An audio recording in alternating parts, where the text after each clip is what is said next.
Clara's pulse raced as she navigated Manhattan's crowded sidewalks, the city's energy buzzing through her like static. A flash of James's familiar leather jacket across the street sent her heart into overdrive, his predatory stare cutting through the throng of tourists. She ducked behind a hot dog cart, her breath shallow, praying the crowd would hide her. In her haste, she collided with a man in a charcoal coat, his coffee splashing onto the pavement in a dark cascade.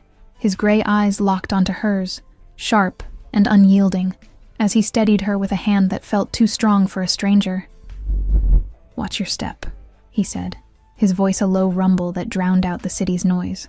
Clara mumbled an apology, her gaze flicking back to where James had been, now lost in the sea of faces. The stranger's grip lingered, his presence a quiet shield against the chaos of honking cabs and shouting vendors. "Running from someone?" he asked, his tone probing but calm, like he already knew the answer. She forced a smile, brushing her curls back, her fingers trembling slightly. "Just late for work," she said, but his raised brow suggested he saw through the lie.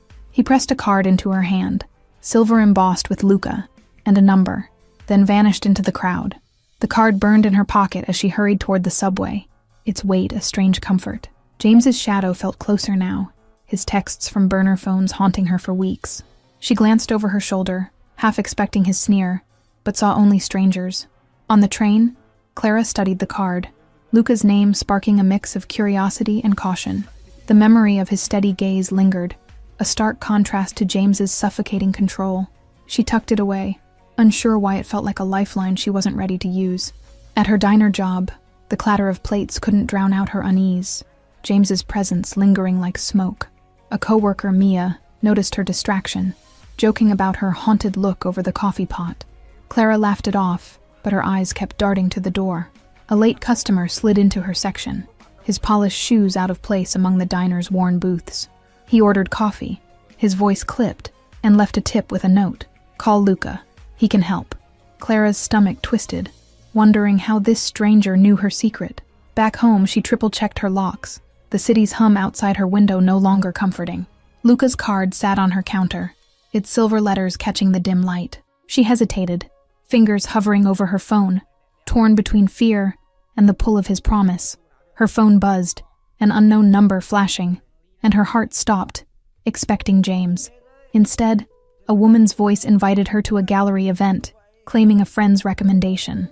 Clara's instincts screamed caution, but the chance to escape her apartment's walls won out. The gallery was a world of crystal chandeliers and hushed voices, Clara feeling small in her thrift store dress. Across the room, Luca stood by a vibrant painting, his presence magnetic, drawing every eye. Their gazes met, and he crossed the crowd with a predator's grace, whispering, "You didn't call, but I'm here anyway." Clara froze, his words stirring a mix of relief and dread, the city's pulse fading under his intense stare. "Why me?" she asked, her voice barely audible over the gallery's murmurs. Luca's smile was sharp, promising answers she wasn't sure she wanted. As the night took a dangerous turn, Clara's hands shook as she clutched her wine glass, Luca's presence beside her a quiet storm in the gallery's glow. Memories of James flooded back, his charming smiles that morphed into demands she'd change her clothes, her friends, her dreams. 2 years of control had left scars she still felt, even in this glittering room. Luca guided her to a quieter corner, his hand light on her elbow, yet commanding attention. "You're not just running from a bad day," he said, his eyes scanning her face like he could read her past. Clara looked away, the weight of his gaze too much, too knowing. Her phone vibrated in her purse, another unknown number, and her stomach churned with dread. She ignored it, but Luca's glance suggested he noticed, his silence louder than words. "You don't have to tell me," he said, "but I can make it stop." His offer hung heavy, tempting and terrifying. Back at her apartment, Clara paced, the gallery's glamour replaced by peeling paint and creaking floors. James's voice echoed in her mind, his promises to fix her independence with gifts that always came with strings. She pushed Luca's card under a book, afraid of what calling him might mean.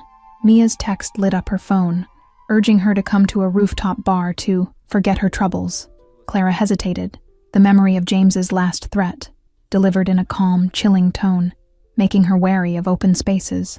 But staying caged felt worse, so she grabbed her coat and left. The bar was alive with laughter and neon lights, but Clara's eyes scanned for James in every shadow. Mia waved her over, her carefree grin a stark contrast to Clara's taut nerves. "You need to live a little," Mia teased, unaware of the danger Clara felt closing in. A man approached their table, his sleek suit and sharp smile reminding Clara of Luca, but colder. He complimented her dress, his words too smooth, and slid a napkin with a phone number her way. "For when you need a real friend," he said, his eyes glinting with intent. Clara's heart raced as she excused herself to the restroom, the napkin crumpled in her fist. She caught her reflection, pale, eyes wide, a woman on the edge, and wondered if Luca's card was her only way out. The thought of James finding her here made her chest tighten. Outside, the city's skyline glittered, but Clara felt trapped, her past a weight she couldn't shake. She pulled out her phone, fingers hovering over Luca's number, when a shadow moved behind her. It wasn't James, but the man from the bar, watching her with a predator's patience. She bolted for the stairs, her pulse pounding as she descended to the street, the night air sharp against her skin. Luca's card was still in her pocket, a silent promise of protection she didn't fully trust. But as her phone buzzed again, she knew she was running out of places to hide. The street was quieter now, but Clara felt eyes on her. The city no longer a refuge, but a maze. A black car idled across the road, its tinted windows hiding its occupant, yet she sensed Luca's presence. His voice from the gallery echoed, "I found you anyway," and she wondered what price his help would demand. Clara's fingers brushed the card, her resolve wavering as she stepped into the neon-lit night, James's shadow and Luca's mystery closing in. She dialed the number, her voice steady despite her fear, and said, "I need your help." The line connected, and her fate shifted, pulling her deeper into a world she didn't yet understand. The black car glided through Manhattan's glowing streets, its silence louder than the city's hum. Clara sat in the back, Luca beside her, his presence a mix of comfort and danger. "You're safe now," he said, but his eyes scanned the shadows outside. The car stopped at a sleek skyscraper, its glass facade reflecting the moon like a blade. Luca led her through a private elevator, his hand brushing hers, sparking a warmth she didn't trust. The penthouse doors opened to a world of marble and starlight. Inside, the city sprawled below, a glittering trap Clara couldn't escape. Luca poured her a glass of wine, his movements precise, like a man used to control. "Tell me about him," he said, his voice soft but commanding attention. Clara's fingers tightened around the glass, James's threats replaying in her mind. She spoke of his jealousy, how he'd track her phone, his voice a constant in her nightmares. Luca listened, his face unreadable, but his silence felt like a promise. A soft knock interrupted, and a woman in a crisp suit entered with a tablet. "Your meeting's set for tomorrow," she said to Luca, ignoring Clara's presence. Her cold efficiency hinted at secrets Clara wasn't meant to know. Luca dismissed the woman with a nod, his gaze returning to Clara, intense and searching. "Stay here tonight," he offered, gesturing to a guest room that screamed wealth. Clara hesitated, torn between safety and the unknown cost of his protection. Her phone buzzed, a photo from James, her outside the bar, alone, vulnerable. The message read, "You can't hide forever." Her breath caught, and Luca's hand on her shoulder felt like an anchor in a storm. He took her phone, his jaw tightening as he studied the image. "He's bolder than I thought," he murmured, his voice edged with something dark. Clara saw a flicker of ruthlessness in his eyes, a glimpse of the man behind the charm.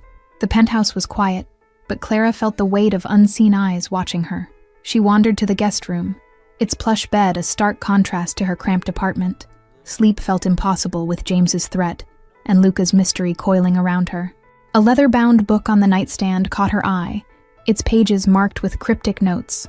One word stood out, Rossetti, a name that sent a chill down her spine. She closed it quickly, sensing she'd stumbled onto something dangerous. Luca appeared at the door, his silhouette framed by the city's glow, unreadable. "You're wondering who I am," he said, stepping closer, his voice low and deliberate. "Some questions are safer unanswered, but I'll keep you safe if you trust me." Clara met his gaze, her fear battling a strange pull toward him, his promise a lifeline. "What's the price?" she asked, her voice steady despite the storm inside her.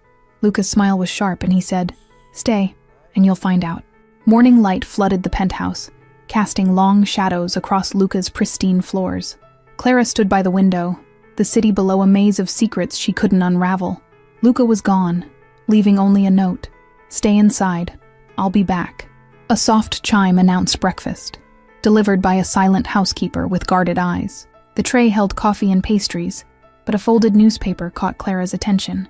A headline whispered of a shadowy figure tied to city deals, and she wondered if it meant Luca. Her phone was silent now, James's messages blocked by Luca's tech team overnight. Yet the absence of his threats felt like the calm before a storm. Clara paced, the penthouse's luxury feeling more like a gilded cage than a refuge. A knock broke her thoughts, and Mia's voice called through the door, urgent and familiar. "Clara, let me in. I know you're in there." Her friend's presence was a shock, a reminder of a life that felt distant now. Mia burst in, her eyes wide with worry, clutching a crumpled flyer for the gallery event. "How did you end up here?" she asked, glancing around like the walls might bite. Clara hesitated, unsure how much to reveal about Luca's world. A framed photo on a side table caught Clara's eye. A younger Luca, with a man in a sharp suit, both unsmiling. The resemblance between them hinted at family, but the coldness in their eyes spoke of something darker. She tucked the thought away, unsettled. Mia grabbed her arm, her voice dropping to a whisper. "I heard things about this guy, Clara. He's not just rich. He's dangerous."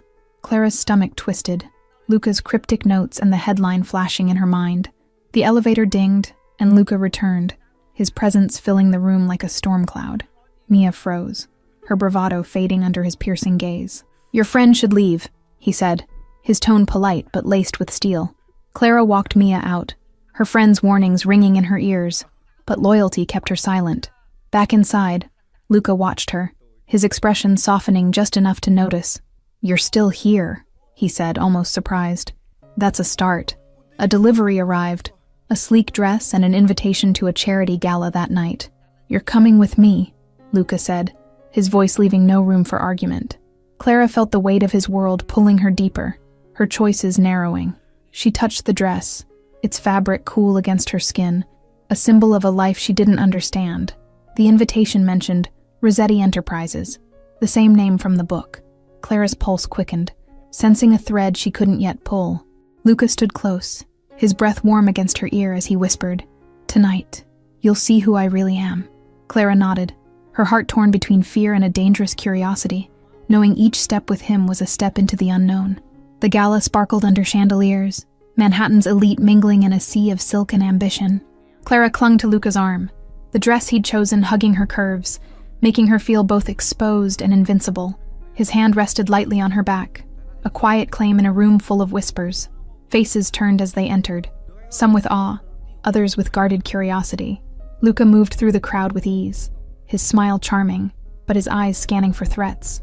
Clara felt the weight of attention, wondering what they saw in her, a guest or a pawn. A man in a pinstripe suit approached, his grin too wide, his handshake lingering. "Luca's new muse," he said, his tone dripping with insinuation. Clara stiffened, but Luca's grip tightened, his voice smooth as he deflected with a warning smile. Across the room, a woman in red watched them, her eyes sharp like a hawk's. Luca leaned close, whispering, "She's a Rossetti. Stay close to me." Clara's heart skipped, the name tying back to the book, the headline, the danger she couldn't name. The music shifted, and Luca pulled her onto the dance floor, his movements fluid, commanding. "You're doing fine," he murmured, but his eyes darted to the crowd, tracking someone Clara couldn't see. Her skin prickled, sensing a storm brewing beneath the glamour. A waiter brushed past, slipping a note into Clara's hand, his face blank but urgent. It read, "Leave now. He can't protect you." Clara's breath caught, her eyes searching for James, but the crowd was a blur of faces. Luca noticed her tension, his hand guiding her to a quiet balcony overlooking the city. "What's wrong?" he asked, his voice low, searching her face for answers. Clara hid the note, her trust in him wavering under the weight of secrets. The night air was cool, but Clara felt heat rising, the note burning in her clutch.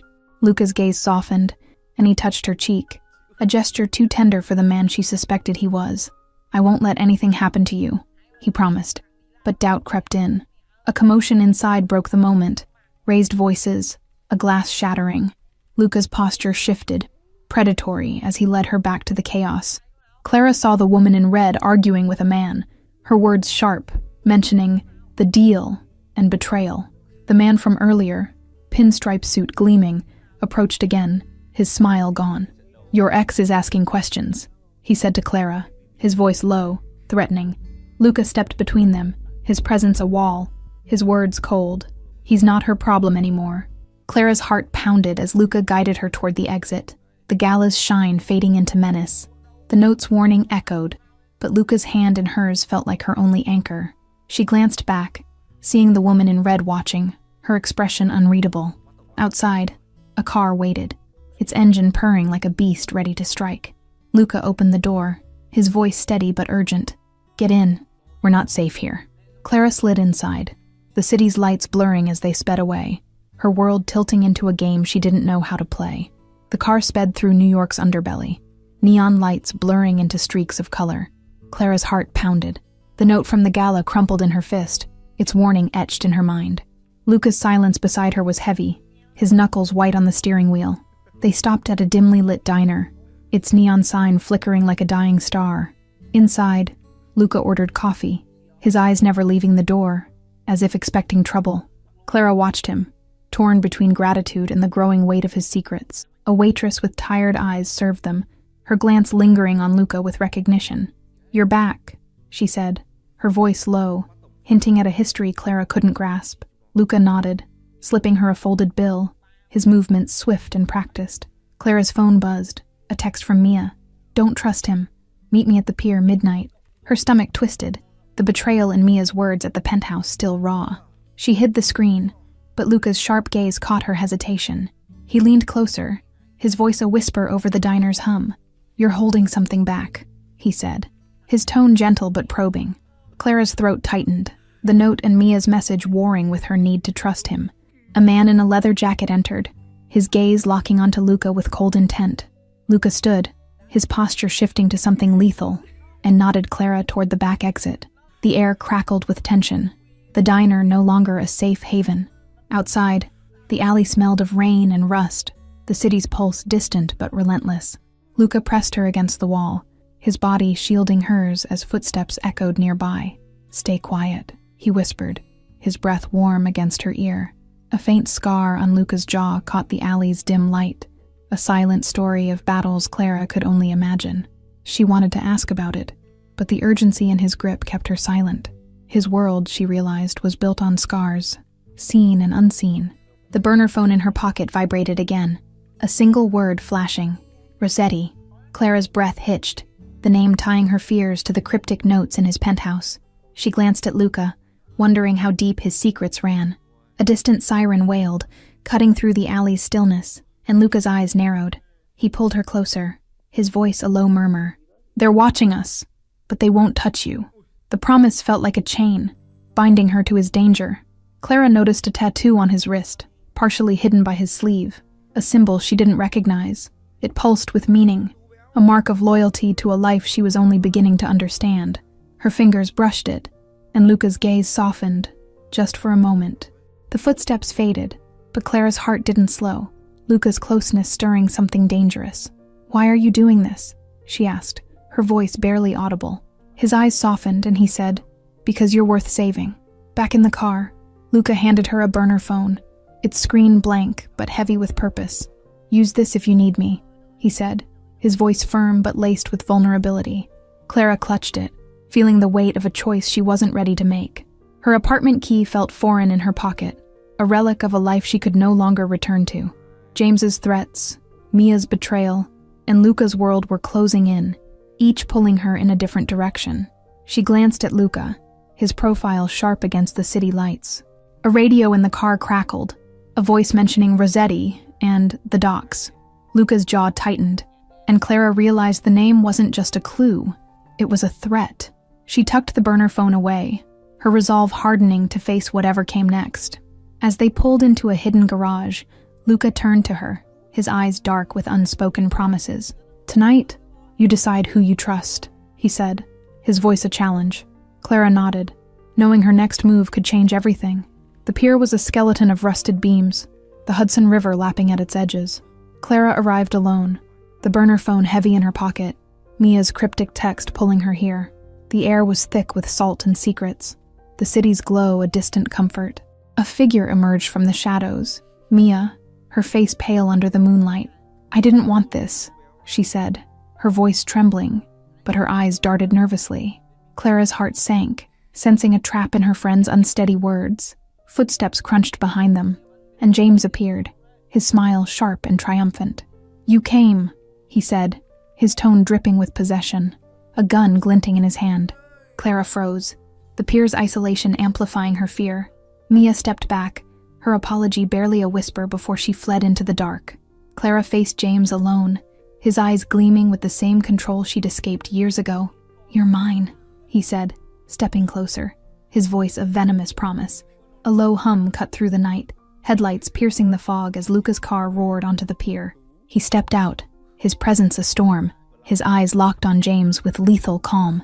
"Step away from her," he said, his voice cutting like a blade. James laughed, raising his gun, but Luca moved faster, disarming him with a fluid motion. Clara's breath caught as Luca pinned James to the ground, his strength terrifying yet protective. The pier felt smaller, the air charged with impending violence. A second car screeched to a halt, men in dark suits spilling out, their faces hard. "Rossetti's men," Luca muttered, pulling Clara behind him, his hand steady on her arm. She realized the trap wasn't just James's, it was a larger game.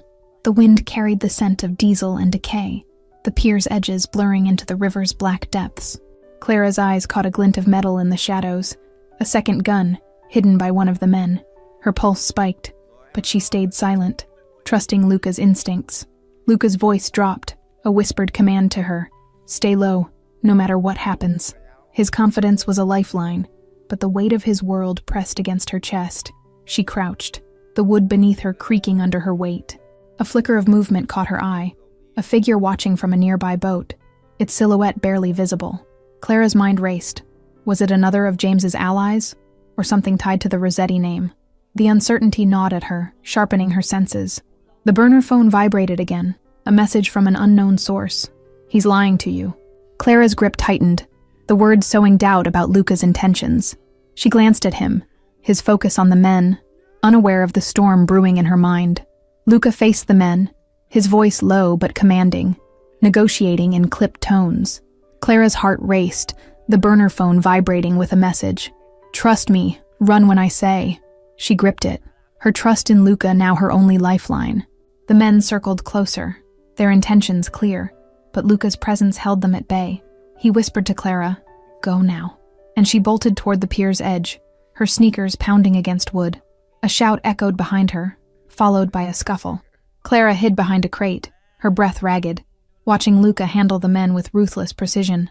James lay motionless, the fight drained from him, but the Rossetti men were relentless. Luca's eyes found hers, a silent promise to end this. She clutched the burner phone, its screen glowing with Luca's earlier words, grounding her. The pier's chaos faded as Luca approached, blood on his knuckles but his gaze soft. "It's over," he said, pulling her to her feet. Clara looked back at James, his threat silenced, the Rossetti men retreating into the night. Luca's hand in hers felt like a vow, but the pier's shadows whispered of dangers still lurking. She followed him, choosing his world over her past. Luca's penthouse glowed with dawn's first light, the city waking beyond its windows.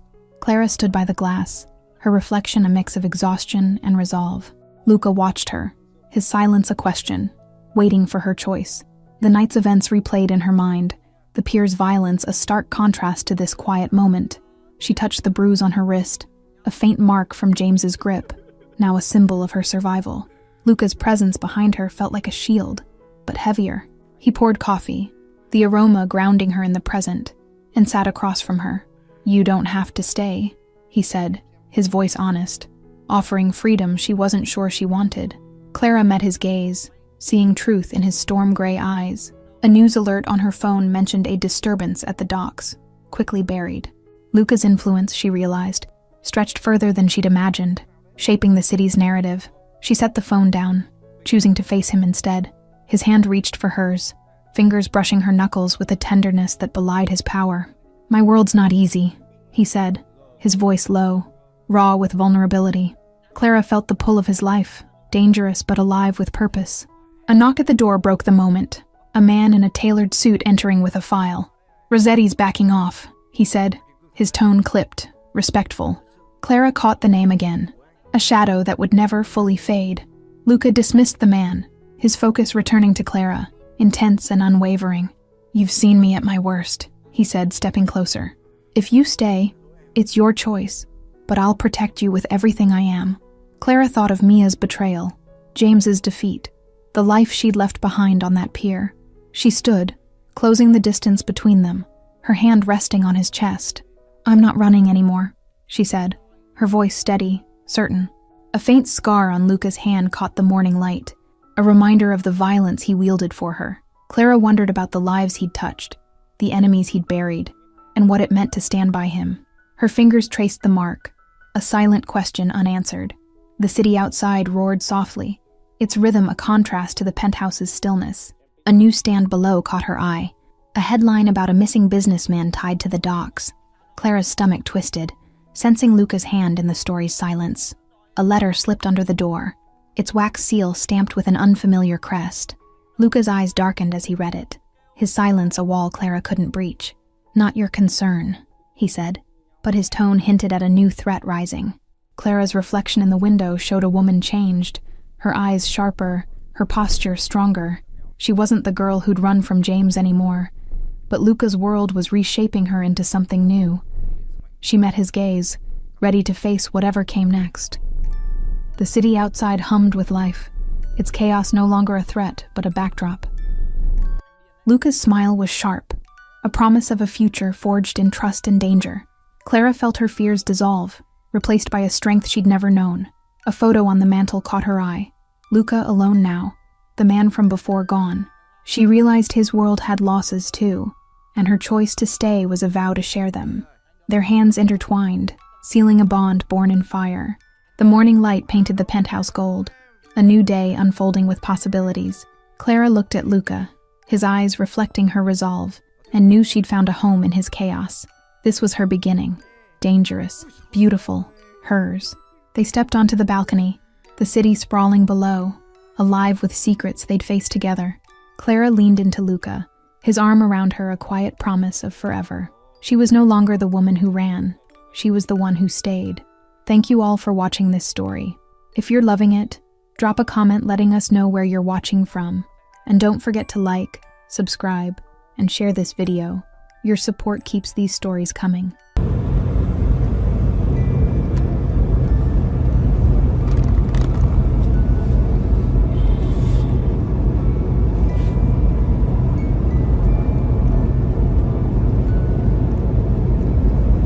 Зайдем, посмотрим, как у них трансляция началась.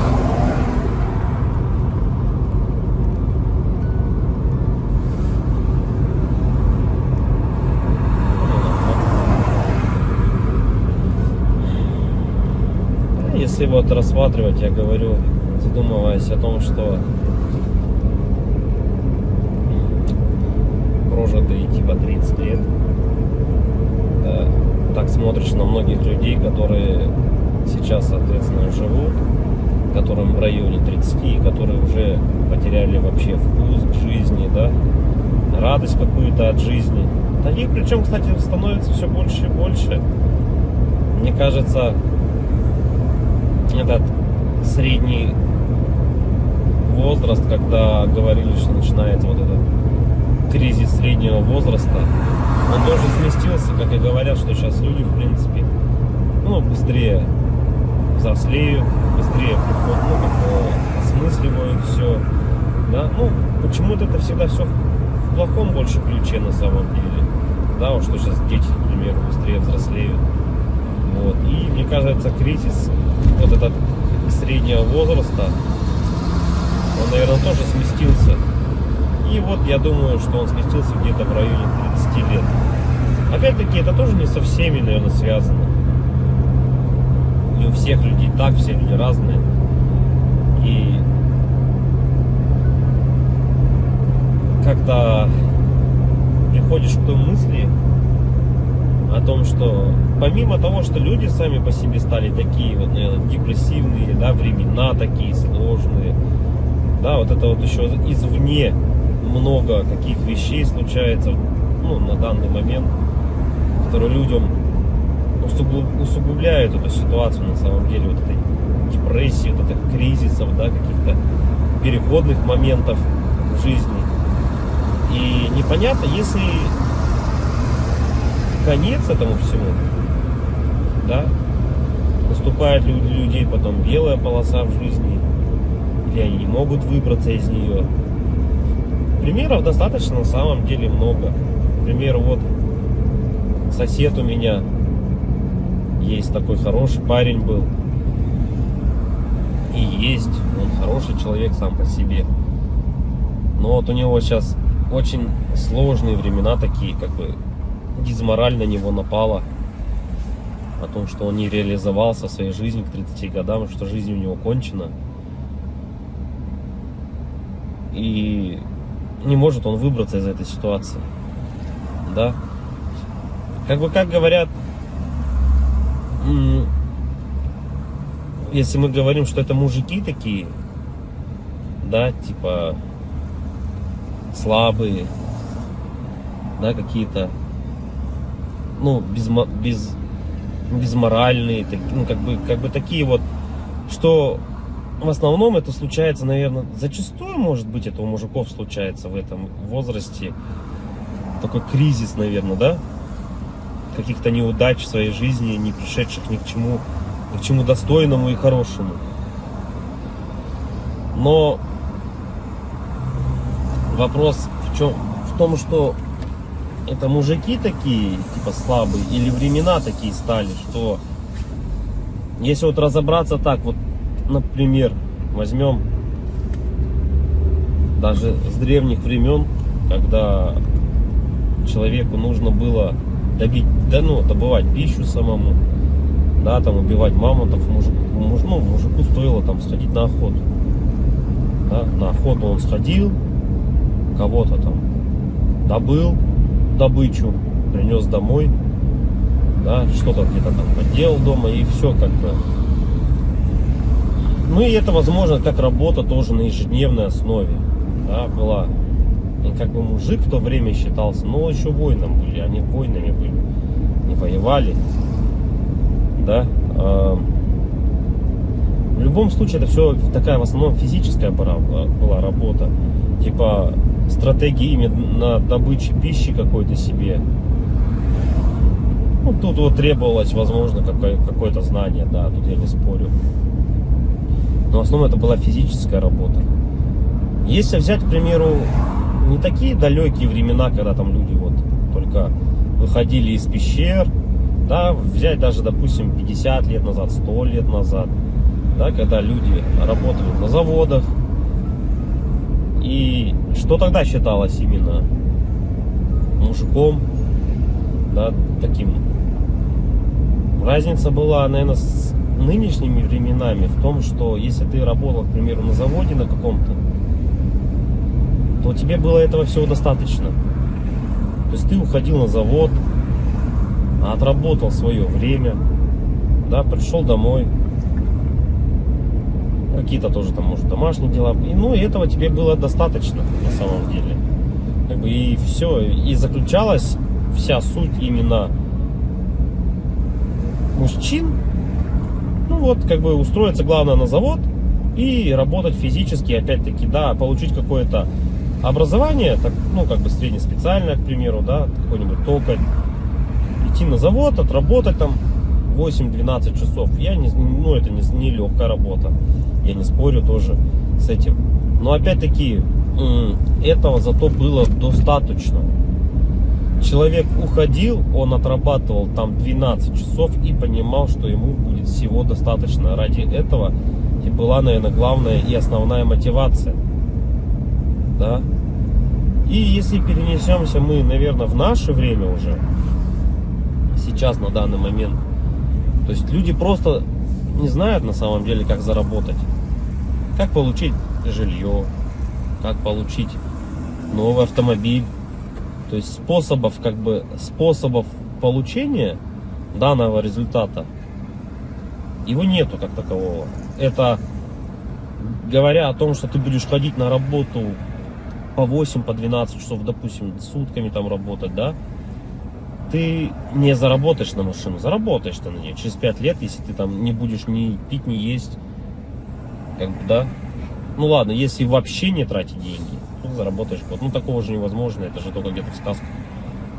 С учетом нынешних трат, то есть даже при зарплате какой-то средней, там 100 тысяч рублей, ну где-то 60, где-то 70, где-то 80. Возьмем от 60, наверное, до 120. То есть, к примеру, достижение результата такой, как, к примеру, квартира, недвижка какая-то своя, это кредиты, ипотеки. То есть вот здесь и сейчас ты берешь. И залазя все глубже и глубже, то есть, как сказать, взял ты, к примеру, себе недвижимость, да, в ипотеку, пусть она будет так. Помимо тех трат, к примеру, помимо этой ипотеки, там, ремонт и так далее, тебе за эти 20 лет нужно и телефоны менять, и одежду менять, и так далее, там, кушать надо. Машины также в этот же момент менять тебе надо. И то есть это кабала на самом деле такая, она дизморальная. И к чему это все? Что же значит мужик в наше время, который ходит на завод, работает 12 часов, а денег у него все равно нету. Как бы добычу он принести уже не может, да? Ну типа он может сходить в лес, но от этого толку особо не будет. И, наверное, сам интернет, во-первых, расфорсил вот это вот все, то, что люди должны зарабатывать какие-то миллионы. Они должны зарабатывать. Это было бы шикарно, если бы каждый зарабатывал. Но каждый по своей сути не может столько зарабатывать, да, потому что не хватит денег, чтобы каждый. А может их и хватит, но никто никому не даст так зарабатывать. И вот возвращаясь, к примеру, к тому, что какая зарплата? 1300, наверное, должна быть в наше время, чтобы как бы себя, наверное, обеспечивать, да, хорошо, одному. И кто же тогда мужик в наше время? Типа, что он должен делать? Что он должен выполнять? Как бы, если он ходит на работу, но смысла от этого нету.